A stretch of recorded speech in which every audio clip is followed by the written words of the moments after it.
Ionisation energy. Ionisation energy किसे कहते हैं?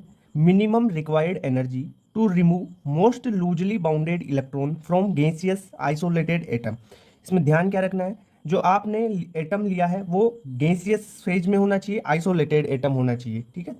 और उसमें जो इलेक्ट्रॉन हो मोस्ट लूजली बाउंडेड होना चाहिए। उसको निकालने के लिए, उस इलेक्ट्रॉन को निकालने के लिए जितनी मिनिमम एनर्जी दी जानी चाहिए उसे आयोनाइजेशन एनर्जी कहते हैं, ठीक है। जैसे एक्स कोई एटम है, ये आइसोलेटेड है, एक एटम है, ठीक है, गैसियस फेज में है, ठीक है। इसमें से लूजली बाउंडेड इलेक्ट्रॉन, इसमें से अपन एक इलेक्ट्रॉन निकालते हैं, -1 इलेक्ट्रॉन करते हैं तो ये एक्स प्लस में कन्वर्ट हो जाएगा। इसे जितनी मिनिमम एनर्जी रिक्वायर्ड होगी वो आयोनाइजेशन एनर्जी कहलाती है, ठीक है। क्वेश्चन कैसे आता है?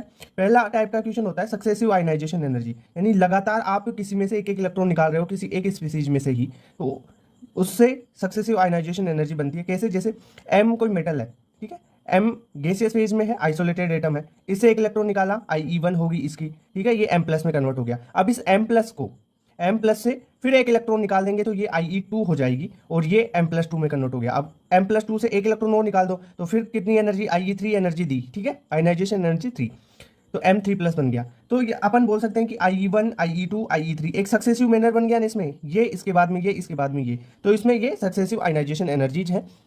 इसमें अपन बात करें कि जो आयोनाइजेशन एनर्जी होती है ना सक्सेसिव, वो बढ़ती ही जाती है, कभी घटती नहीं है। यानी IE1 से हमेशा IE2 ज्यादा होगी, IE2 से हमेशा IE3 ज्यादा होगी, यानी सक्सेसिव आयोनाइजेशन एनर्जी का ये ऑर्डर रहता है, ठीक है, किसी भी एलिमेंट के लिए।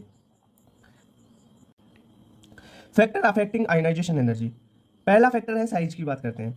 किसी भी एलिमेंट मेटल की साइज जितनी ज्यादा होगी उसकी आयोनाइजेशन एनर्जी उतनी ही कम होगी, यानी आयोनाइजेशन एनर्जी साइज के इनवर्सली प्रोपोर्शनल होती है। कैसे? आयोनाइजेशन एनर्जी का मतलब ही क्या है कि कोई गैसियस आइसोलेटेड एटम है, उसमें से लूजली बाउंड इलेक्ट्रॉन को अपन को निकालना है। अगर साइज बड़ी होगी, देखो साइज बड़ी है तो उसमें से इलेक्ट्रॉन निकालना भाई आसानी से निकाल पाओगे उसमें से इलेक्ट्रॉन आप, तो आयोनाइजेशन एनर्जी उसकी साइज बड़ी है तो आयोनाइजेशन एनर्जी कम होगी, यानी कम एनर्जी देके ही आप इलेक्ट्रॉन निकाल लोगे। ओके, क्लियर बात। सेकंड, जेड इफेक्ट की बात करते हैं। जेड इफेक्ट क्या होता है? जेड इफेक्ट होता है कि जो प्लस चार्ज इलेक्ट्रॉन पे, न्यूक्लियस इलेक्ट्रॉन पे कितना अट्रैक्शन फोर्स लगा रहा है, नेट अट्रैक्शन फोर्स है ये, ठीक है। तो नेट अट्रैक्शन अगर ज्यादा होगा, यानी देखो ये न्यूक्लियस इलेक्ट्रॉन को ज्यादा अट्रैक्ट करेगा तो एनर्जी ज्यादा देनी पड़ेगी ना इलेक्ट्रॉन को बाहर निकालने के लिए, इसलिए जितना ज्यादा जेड इफेक्ट, आयोनाइजेशन एनर्जी भी उतनी ही ज्यादा। Ionization energy directly proportional Z effect. अब सिग्मा की बात कर लेते हैं, ठीक है। सिग्मा शिल्डिंग इफेक्ट है ये, ठीक है। शिल्डिंग का मतलब क्या होता है कि जो इलेक्ट्रॉन्स होते हैं, inner electrons outer test charge पे कितना रिपल्शन शो कर रहे हैं, वही शिल्डिंग होता है। तो जितना ज्यादा रिपल्शन होगा, जितना ज्यादा शिल्डिंग होगा, आयोनाइजेशन एनर्जी उतनी ही कम होगी, क्योंकि वो पहले इलेक्ट्रॉन दूर भगा रहे हैं, शिल्डिंग कर रहे हैं, रिपल्शन कर रहे हैं, तो उसको निकालना आसान हो जाएगा, ठीक है। नेक्स्ट है अपन स्टेबल कॉन्फिगरेशन। जिस भी एलिमेंट का स्टेबल कॉन्फिगरेशन है उसकी आयोनाइजेशन एनर्जी बढ़ जाएगी। स्टेबल कॉन्फिगरेशन क्या होता है? या तो फुल फिल्ड हो या हाफ फिल्ड। जैसे अपन नाइट्रोजन और ऑक्सीजन में देखें, नाइट्रोजन 2p3 होता है कॉन्फिगरेशन, और ऑक्सीजन का देखें तो लास्ट कॉन्फिगरेशन क्या होगा? वैलेंस शेल वाला 2p4 होगा। तो यहाँ पे देखो p3 है और ये p4 है। अब p3 क्या है? p3 तो हाफ फील्ड है ना, और p4 नहीं है हाफ फील्ड। फुल फील्ड क्या होता है? p6 होगा। या p3 तो क्या है? Half field. तो हाफ फील्ड की आयोनाइजेशन एनर्जी ज्यादा होगी, यानी नाइट्रोजन की आयोनाइजेशन एनर्जी ज्यादा होगी। इंपॉर्टेंट फैक्टर है पेनिट्रेशन पावर। पेनिट्रेशन पावर किसकी ज्यादा होगी? जो न्यूक्लियस के ज्यादा पास में है, जैसे एस की ज्यादा, फिर पी की, फिर डी की, और सबसे कम एफ की होती है। इसका भी एग्जांपल से देख लेते हैं। जैसे बेरिलियम और बोरोन है, ठीक है। बेरिलियम का इलेक्ट्रॉनिक कॉन्फिगरेशन क्या है? 2s2 है, और बोरोन का 2s2 2p1। p1 है ना फाइनल कॉन्फिगरेशन में, लास्ट में वैलेंस शेल में 2s2 2p1। अब देखो यहाँ पे सेल पेनिट्रेशन किसका ज्यादा है? p का ज्यादा है कि s का ज्यादा है? तो s का ज्यादा है तो बेरिलियम की आयोनाइजेशन एनर्जी ज्यादा होगी। जैसे मैग्नीशियम और एल्युमिनियम में अपन बात करें तो ये एल्युमिनियम तो p1 है और मैग्नीशियम s2 है। तो मैग्नीशियम में तो s लग रहा है ना पेनिट्रेशन में, तो s की पेनिट्रेशन ज्यादा होती है, p की कम होती है। s की ज्यादा है तो मैग्नीशियम की आयोनाइजेशन एनर्जी भी ज्यादा होगी, ठीक है। यानी जितनी ज्यादा पेनिट्रेशन पावर, आयोनाइजेशन एनर्जी भी उतनी ही ज्यादा हो जाएगी। तो ये फैक्टर्स समझ में आए आपको?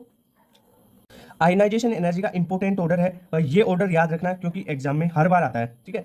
आयनाइजेशन एनर्जी का अपन देखते हैं। पहले फैक्टर अफेक्टिंग देख लिया ना, कौन कौन से फैक्टर अफेक्ट करते हैं वो। अब उनका अपन ऑर्डर देख लेते हैं। Lithium, beryllium, boron, carbon, nitrogen, oxygen, fluorine, neon, सब के लिए, ठीक है। तो इसके लिए आपको एक चीज याद रखनी पड़ेगी, कॉन्फिगरेशन से बता देता हूँ सही तरीके से, ठीक है।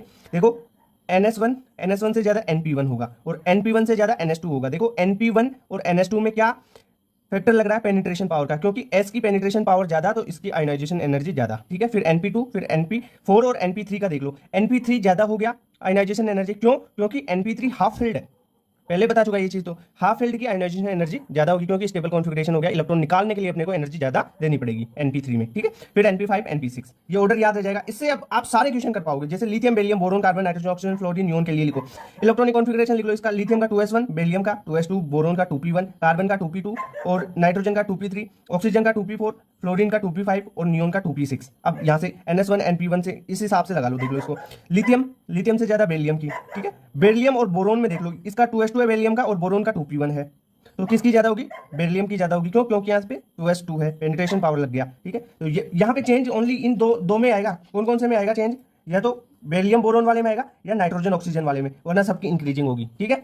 वैसे ही आप सोडियम, मैग्नीशियम, एल्युमिनियम के लिए कर सकते हो। यहाँ पे देखो चेंज होगा, मैग्नीशियम एल्युमिनियम, मैग्नीशियम की ज्यादा होगी एल्युमिनियम से। क्वेश्चन यहीं पे आता है जहां पे पॉइंट लगा रहा हूं। या आप देख लो फास्फोरस और सल्फर की, ठीक है। ये 4 पॉइंट है, यहाँ पे यहाँ पे यहाँ पे यहाँ पे। बेरिलियम की ज्यादा है बोरोन से, नाइट्रोजन की ज्यादा है ऑक्सीजन से। क्वेश्चन आएगा तो इन्हीं में से आएगा। मैग्नीशियम की ज्यादा है एल्युमिनियम से और फास्फोरस की ज्यादा है सल्फर से। ये 4 पॉइंट है, इन चार एलिमेंट्स में से आएगा, 8 एलिमेंट्स में से, ठीक है। ब्लॉक वाइज आयनाइजेशन एनर्जी की बात करते हैं। एस ब्लॉक की आयनाइजेशन एनर्जी देखो, जनरल ट्रेंड क्या होता है, लेफ्ट टू राइट जाते हैं तो आयनाइजेशन एनर्जी इंक्रीज होती है पीरियोडिक टेबल में। अगर आप टॉप टू बॉटम जाते हैं तो आयनाइजेशन एनर्जी डिक्रीज होती है। टॉप टू बॉटम डिक्रीज क्यों होगी? क्योंकि टॉप टू बॉटम जाओगे तो साइज बढ़ेगी, साइज बढ़ेगी तो आयनाइजेशन एनर्जी कम होगी। क्यों कम होगी? देखो साइज बढ़ी तो उसमें से इलेक्ट्रॉन, भाई आउटर मोस्ट सेल में से जो लूजली बाउंड इलेक्ट्रॉन है आइसोलेटेड गैसियस एटम में, उसमें से इलेक्ट्रॉन निकालना आसानी से निकाल पाओगे, इलेक्ट्रॉन निकालना आसान हो जाता है। इस कारण उसकी आयनाइजेशन एनर्जी घट जाती है साइज बढ़ने पर। ओके, अपन बात करते हैं।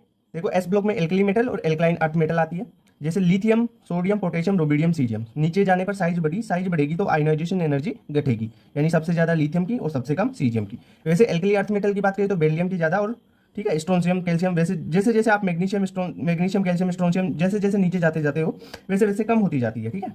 ये Mg है। ओके, इतनी बात क्लियर। अब एक काम करते हैं अपन, देखो एल्कली मेटल और एल्कलाइन अर्थ मेटल की फर्स्ट आयनाइजेशन एनर्जी की बात करते हैं।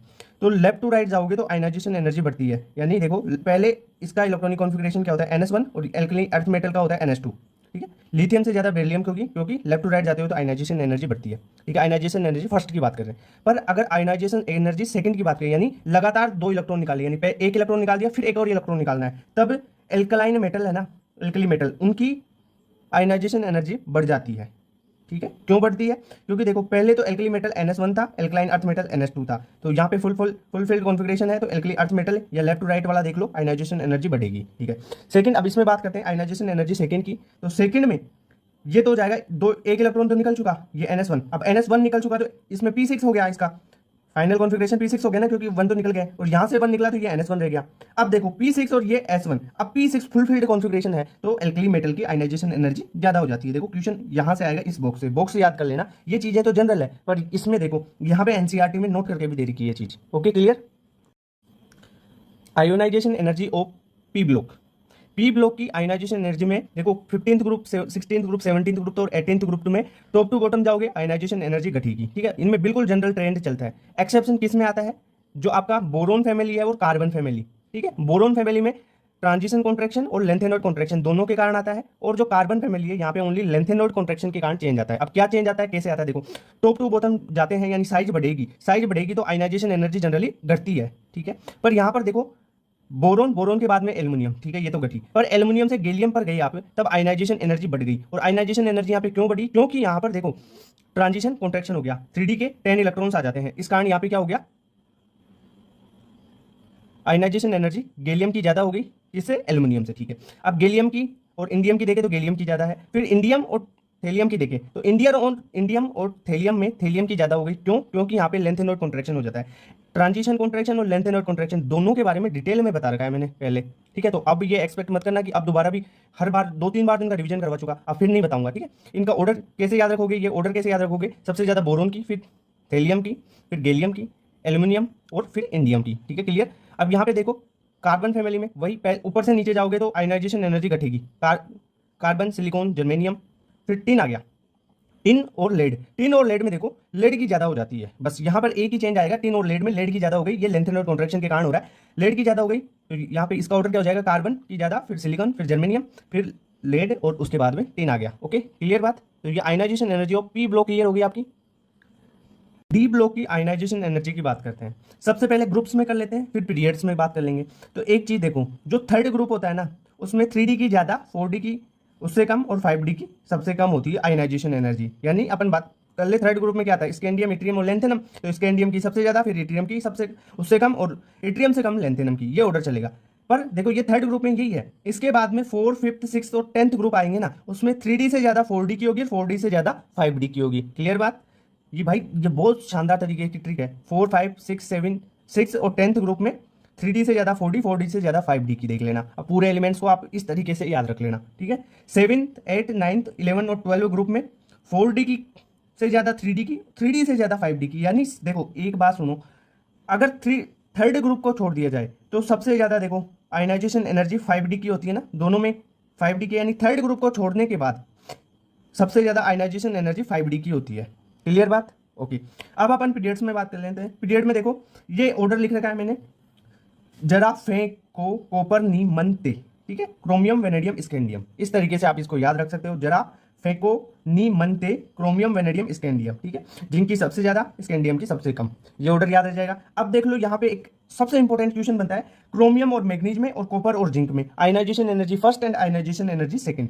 फर्स्ट में एक इलेक्ट्रॉन निकालेंगे, आयनाइजेशन एनर्जी सेकंड में एक इलेक्ट्रॉन फर्स्ट वाला निकालेंगे, फिर एक और इलेक्ट्रॉन निकालेंगे तो आयनाइजेशन एनर्जी सेकंड हो जाएगी, ठीक है। इसमें ऑर्डर पूछा जाता है, क्रोमियम और मैग्नीज में मैग्नीज की आयनाइजेशन एनर्जी फर्स्ट ज्यादा होती है, पर आयनाइजेशन एनर्जी सेकंड की बात करें तो क्रोमियम की ज्यादा होती है। क्यों? देखो पहले सिंपल आयनाइजेशन एनर्जी फर्स्ट की बात करें तो क्रोमियम का इलेक्ट्रॉनिक कॉन्फ़िगरेशन 3d5 4s1 होता है। अब यहां से देखो एक इलेक्ट्रॉन निकालना है तो यानी 4s1 1 वाला इलेक्ट्रॉन निकलेगा, और यहाँ पे 3d5 4s2 होता है मैग्नीज की। तो मैग्नीज में देखो 4s2 है, s2 है, तो इसकी ज्यादा होगी ना, फुलफिल्ड है ये। अब एक एक इलेक्ट्रॉन निकाल दिया तो यहाँ पे तो 3d5 हो गया, फिर ये अब 3d5 हो गया, यहाँ पे 4s1 ही रह गया, क्योंकि दो इलेक्ट्रॉन निकालने हैं ना Ie2 में, तो क्रोमियम की ज्यादा हो गई 3d5 की, ठीक है, s1 से। वैसा ही कॉपर में और जिंक में आयनाइजेशन एनर्जी फर्स्ट जिंक की ज्यादा होती है और आयनाइजेशन एनर्जी सेकंड कॉपर की ज्यादा होती है। वही कॉन्फ़िगरेशन वाला सिस्टम लगेगा, क्योंकि 3d10 4s1 होता है कॉपर का और 3d10 4s2 होता है जिंक का। 4s1 देखो पहले एक एक इलेक्ट्रॉन निकालो Ie1 के लिए, तो s1 और s1, ठीक है। यहाँ पे 4s1 है, यहाँ पे 4s2, तो s2 वाले की ज्यादा हो जाएगी। फिर एक एक इलेक्ट्रॉन Ie2 के लिए निकाल दो तो ये s1 रह जाएगा, ये s0 हो जाएगा, यहाँ पे 3d10 है, d10 की ज्यादा होगी, कॉपर की ज्यादा होगी, इसलिए Ie2। ओके, क्लियर बात हुई आपको? एप्लीकेशन ऑफ आयनाइजेशन एनर्जी, पहला एप्लीकेशन इसका मेटेलिक या इलेक्ट्रोपॉजिटिव करेक्टर, ठीक है। देखो जितनी ज्यादा आयनाइजेशन एनर्जी होगी ना, उतने ही कम मेटेलिक करेक्टर होंगे, और जितने कम मेटेलिक करेक्टर तो उतनी ही कम उसकी रिएक्टिविटी और उतनी ही कम इलेक्ट्रोपॉजिटिव करेक्टर, ठीक है। यानी आयनाइजेशन एनर्जी इनवर्सली प्रोपोर्शनल होता है मेटेलिक करेक्टर के, ठीक है, क्लियर बात। तो आयनाइजेशन एनर्जी घटेगी तो मेटेलिक करेक्टर बढ़ेगा, मेटेलिक करेक्टर बढ़ेगा तो रिएक्टिविटी बढ़ेगी, ठीक है। आयनाइजेशन एनर्जी घटी तो इसके मेटेलिक करेक्टर है ना वो बढ़ेंगे और नॉन मेटेलिक करेक्टर घटेंगे, ठीक है, क्लियर बात। सेकंड इसका prediction of number of valence electron and possible oxidation state, ऐसा क्वेश्चन आता है बहुत बार। जैसे आपको क्वेश्चन दिया होगा Ie1, Ie2, Ie3, Ie4 के बहुत सारी आयनाइजेशन एनर्जी दी होगी। अब आपको देखना है कौन सी आयनाइजेशन एनर्जी में लार्जेस्ट जंप है। इसमें 6 से 10 हुआ, 10 से 20 हुआ, 20 से 150, जिसमें सबसे ज्यादा जंप हो उसको वहां पे फाइंड आउट कर लेना। देखो Ie3 में सबसे ज्यादा जंप है, जिसमें ज्यादा जंप होगा Ie3 में 20 से 150, तो Ie3 है ना इसका, तो इसमें Ie3 है तो नंबर ऑफ वैलेंस इलेक्ट्रॉन 3 होंगे और number of possible oxidation state होगी इसकी वो +3 होगी, ठीक है।